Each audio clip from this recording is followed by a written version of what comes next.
Jai Hind all. Well, children, don't you think that sometimes we, the humans, tend to get confused between what is real and what is just an illusion?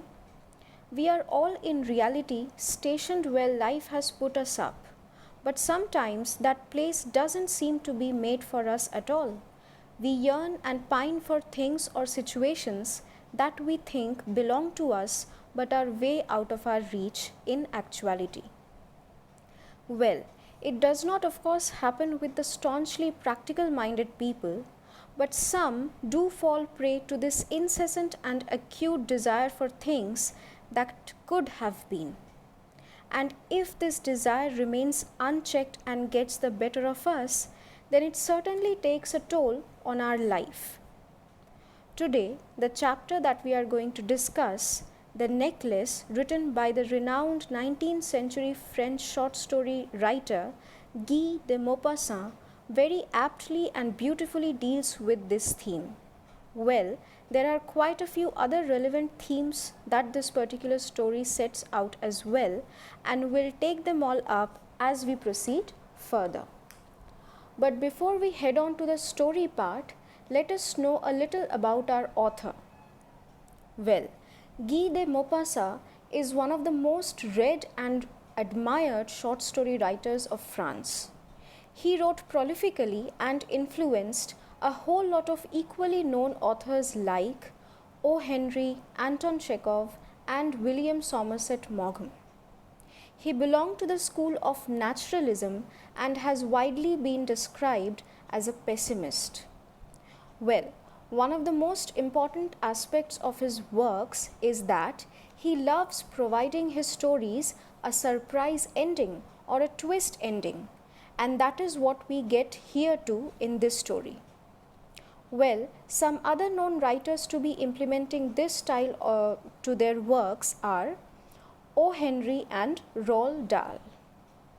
Now, there are three main characters in this story, with one being at the center of it all. The first and the most important character is Madame Loisel or Matilda Loisel. Then her husband, Monsieur or Mr. Loisel, who is a clerk, and Matilda's wealthy friend, Madame Forestier. Now let us move on to an in-depth summary of the story. Right at the beginning of the story, we see Matilda being described as a pretty young lady born as if through an error of destiny. That means she was not at all content with the kind of societal or economic condition she was thrown into. She believed firmly that she was meant for something bigger and larger, and that there should have been more luxury and opulence in her life. And the fact that she could probably never ever see her daydream come true made her suffer endlessly. Well, she has a decent life, her husband has a modest yet steady job, and he leaves no stone unturned to make her happy and bring a smile on her face. But the lady is hardly appreciative of that. She is always focused on the things that she doesn't possess, like jewels, luxurious gowns, shining silverware, and marvelous dishes. One day, her husband brought her an invite to some grand ministerial event. Now, upon reading the invite, instead of being delighted, she became quite unusually gloomy. Her husband was obviously in a fix. He could not fathom as to how something so select and unique can make someone this unhappy. But then, the real reason behind her sadness was that she thought she didn't have anything to wear at all to such a grand event. Then, given the good person her husband was, he asked Matilda how much would a decent dress cost. Then, after some reflection, she came up with the sum of 400 francs, which was again quite big an amount for him to spend at once. Also, he had saved a similar sum of money to buy a gun for himself for some hunting party.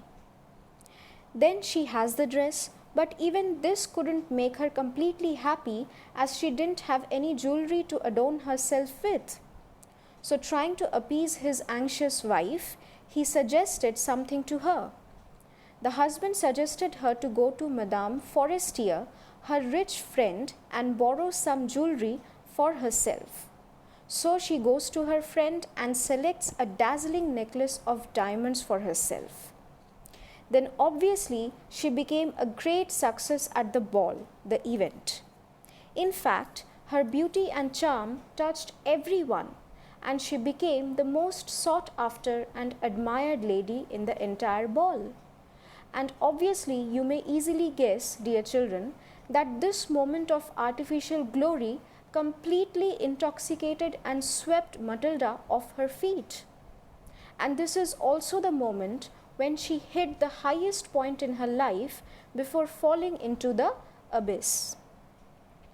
Then when they reach home quite late the next morning, Matilda thought of having a final view of her glorious image before the glass. But what is it that she discovered? To her horror, she noticed that the diamond necklace was no longer around her neck. Well, it was actually a nightmarish revelation for both of them, and that is exactly why Mr. Loisel dressed himself again and headed out immediately to look for the necklace. But as it was expected, he could find nothing. They informed the police and set up advertisements too, but nothing came up out of all those things too. He then asked his friend to inform Madame Forestier that a part of the necklace was broken, so they need some more time to return it. Then they decided to replace the jewel. So once they could find out an exact replacement of the diamond piece that they had lost, they figured that they could get it for the exorbitant sum of 36,000 francs. This sum was way more than they could ever lay their hands on without resorting to borrowing a large chunk of it. Now, the life that the Loisels had to lead after that time was a hard life infested with misery and penury, as they had to give up almost everything that they had to pay back for the debt. They had to shift to a more modest lodging, send away their maid. Matilda had to do all the hard household chores on her own, which turned her into a rather tough and crude woman, and also she looked older than her years.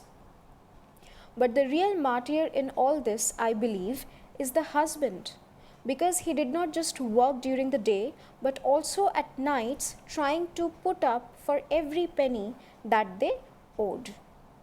And this miserable state of life continued for 10 long years. So their entire youth and the most productive years of their life all gone down the drain. Now the question is, does Matilda change or recognize the flaws in her character even after all that? No, she does not.